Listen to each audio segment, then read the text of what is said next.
What was it like sharing the stage with the Beach Boys, Lionel Richie? I mean, like Smokey Robinson. I mean, come on. It was incredible. We're talking like legends here. Oh yeah, it was incredible. That was one of my favorite things, especially like, prior to Jersey Boys, we would share the stage a lot more with artists from that time. The Platters and Little Anthony and Peter Noon of Herman's Hermits, like all these old time groups. Cavallari of the Rascals, and I mean Dion. It was just really cool. And then Smokey, we got to share the stage with him one night. What do they say? It's kind of you just pinch yourself a little bit, and you're like, what am I doing here? It's being in the industry. You find yourselves hanging out with some people, and you're like, why are they making us a margarita? That's my legend right there. Yeah, we went out with Prince William one night. He came to see our show, and it just, these things that nobody will really believe you. And it's a memory. It definitely is. Being in a touring act like yourself, how many dates do you guys do a year, would you say?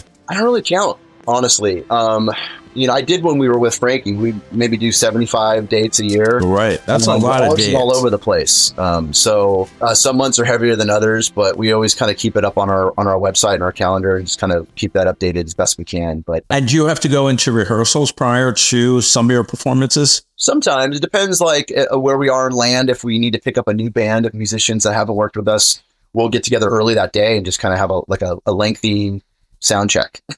I get it. And that's it. And you put it all together right before the show. Yeah. That's amazing. How was it performing in the O2? Because that's a giant place. O2 was huge. I mean, you just look at this whole place and it's just, you just look at this thing and it's just unreal.